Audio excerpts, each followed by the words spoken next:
Well, hello, y'all, and welcome to the latest breath of fresh air, Shortie, with your host, Charles Taylor. It has been a long time, I think about 2.5 weeks, since I have been back on a Shortie, but I'm glad to be back, glad to get this episode out, and I have an announcement.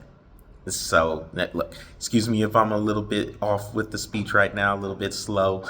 A lot has been going on, and frankly, I'm a little bit tired. Excuse me if things are coming out a little bit slower than normal, but I am here, glad to be here.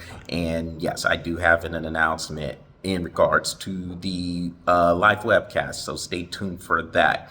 But before I get to that, there has been a lot going on in sports, and I've been paying attention to it.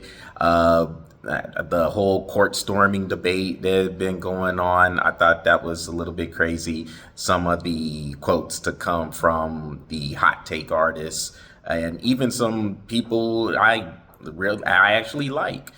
Some of those were a little bit off the mark, if you ask me. One in particular from Jay Billis of ESPN. Like I said, I like Jay Billis. I think he's one of the brightest minds there is when it comes to college basketball and college sports as a whole. But when he said the students should get arrested for court storming, I thought that was over the top, to put it nicely. Actually, I thought that was pretty insane for him to say that. I definitely do not think kids should get arrested. Students should get arrested for storming the court. And when it comes to that, this isn't necessarily as much about the court storming as it is about who we are actually affecting as decision makers. So if you are making a decision that can affect a lot of people, and when I say a lot of people, I mean thousands, maybe even millions of people, you have to think about those people that are actually being affected by whatever decision is made. So when you hear people like Jay Billis or anybody else who has a prominent voice in college basketball or college sports as a whole or anything in life, don't you think you should be able to talk to the people you are affecting before making these decisions or saying any of this crazy stuff that is said on the airwaves? For an example, take what Jay Billis said, talking about the students should be arrested. These students are going on there and storming the court or storming the field or whatever the sport may be, storming whatever the field of play may be. They are going on there to celebrate with their classmates. Now, I have said this on webcast and shorties before, but it can't be stressed enough. These students are celebrating with their classmates because these are student athletes athletic students, because the money part comes from the athletics. But they are celebrating with their classmates when they go and storm the court. So it's really a way for them to, I mean, blow off some steam, for the lack of a better word, because the kids, they're going to school, they're engrossed in their studies, and being able to go cheer their classmates on, it's a way for them to release. It's a way for them to decompress from weeks of studying, from weeks of being in their books trying to get the passing grade. Well, in most cases, trying to get the passing grade. I know there were times where I went to college and all I wanted to do was party. But hey, I did get a degree, so I guess I did something right. But these kids are, I mean, they're asked to do a lot with these studies. So when they're able to come to go to these games and cheer on their classmates and for their sake, cheer them on to a win, they should be able to go on there, celebrate with their teammates.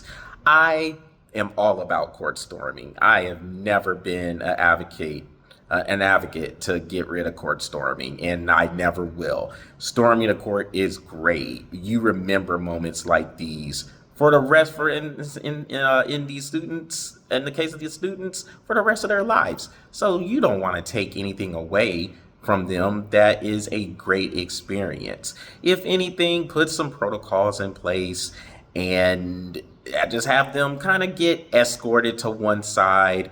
Give them about 5 or 10 seconds to for the visiting team who was defeated. Give them a little bit of time to get their players and coaches off of the court, and then have them storm the court. But don't take storming the court away from them as a whole. That's insane. That's ridiculous. That makes no sense to me. Bad job by you, Jay Billis, and whoever else was agreeing with him. But and then Duke. All right. So of course their player, Kyle Filipowski, he was injured. And nobody wants to see anybody get injured in the course of the court storming. It can get pretty chaotic. It can get hectic, and people can get hurt. We saw when Caitlin Clark ran into an Ohio State fan when the Buckeyes defeated them in Columbus the first time they met this season. Nobody is trying to see anyone get hurt. So there are ways to make it a little bit safer, but to take court storming away as a whole, that is crazy. It's ridiculous.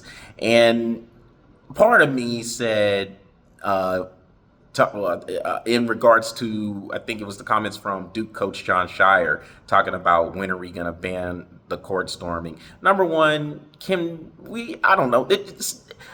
That comment coming from someone associated with Duke just sounds really rich to me when they seem to get the benefit of everything. So part of me just wanted to say, get over yourself, Shire. But I think a lot of it, they were just pretty hot because they got lost and their player was the one who got hurt. Apparently he is okay because he's doing windmill dunks in games afterwards. So it's good to see Kyle Filipowski not be seriously injured. We're not trying to see anybody get hurt. But again, a large part of me was saying, you know what, shut up, Duke. Give me a break. Stop with your crying. But overall, oh, by the way, Jay Billis went to Duke too. So, but anyway, do not ban court storming. And by the way, since we are in March, that means March Madness is coming up, and there's going to be a lot of court storming coming up. So if you didn't like it, if you want to say get rid of court storming, get ready because it's not going anywhere. It's not going away. And this is court storming season. I am all for it. Ha ha ha, haters.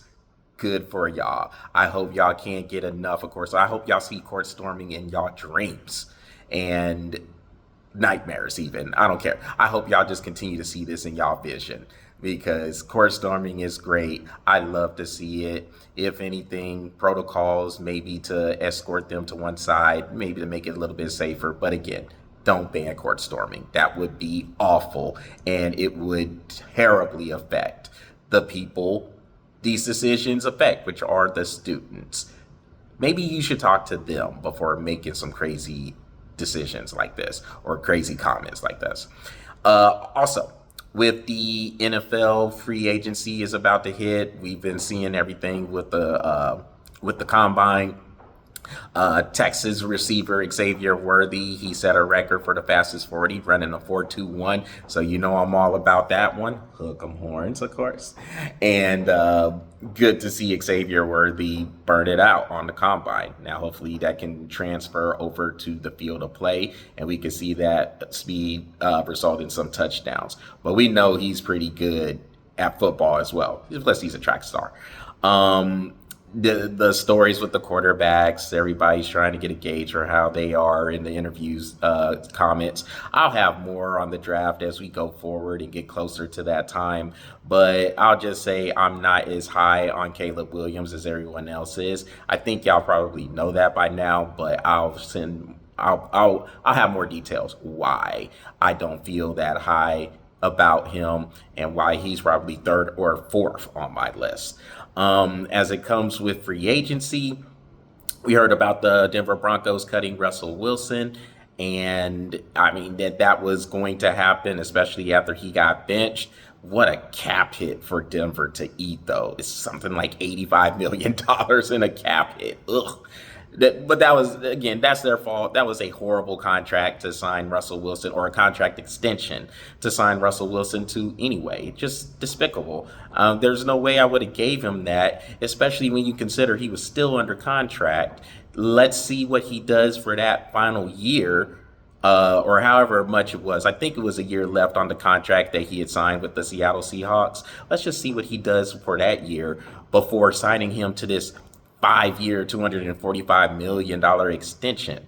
So now he played 2 years. It was mixed results. The first year was pretty bad. The second year was a little bit better under Sean Payton, but it was apparent it just wasn't a fit with them. And now they're going to cut him. We'll see what happens with Russell Wilson, but understand, if you are going to sign him as a team, you're going to have to deal with Sierra as well, his wife. So that might cut down on a few areas. They have a lifestyle they want to maintain. And we know Russell Wilson has been known to be, let's say, very divified. So we'll see where he ends up. But I'm not ready to say if you get him, that means you can compete for a Super Bowl. I just don't think he's that good. He was good. I don't think he's even that at this stage in his career. But he could be part of something if he's brought to a good team. We'll see what happens there. I mentioned Caleb Williams earlier. Of course, the Chicago Bears have the #1 pick, and we'll see what they do with that, if they're going to draft Caleb Williams, and what that means for Justin Fields. Personally, I think they should keep Justin Fields. I don't think they will, though. But we'll see how that materializes. And then if Justin Fields is gone, where does he end up at? Basketball, the NBA is starting to get into, well, it's in full swing, but they have about a month and a half left till their playoffs start. So it looks like the Boston Celtics are looking pretty strong right now. Of course, in the playoffs, they have fallen a little short of expectations. So it'll remain to be seen if they are able to get to the finals and win the championship. But from the looks of things, it does look like the Celtics are the best team in the league, and we'll see if they can carry that out. Of course, I still think the Denver Nuggets will have a lot to say about that. And there are some other teams that are playing well: Minnesota Timberwolves, Oklahoma City Thunder, just to name a couple. We'll see what they can do as well. But it does look like Boston should take it home. Now, for that announcement about the live webcast, the plan is to bring that back in a couple of weeks. Yes, that's right. Patrick Brackett and I should be back live in a couple of weeks, March 19th.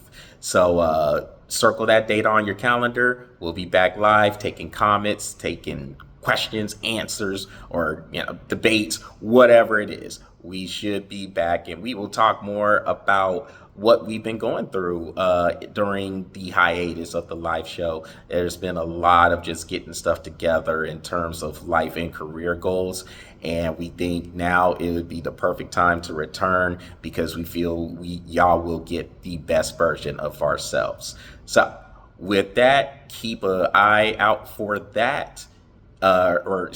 With that being said, keep an eye out for the return. Like I said, it is March 19th, the date we are shooting for. So 2 weeks from today. So that is what I'm breathing on for this episode. Y'all make sure y'all visit the Breath of Fresh Air YouTube channel, smash that subscribe button, and keep the follow the Breath of Fresh Air Facebook page. Until next time, everybody take care. It's great to be back on this Shortie, and we will talk soon.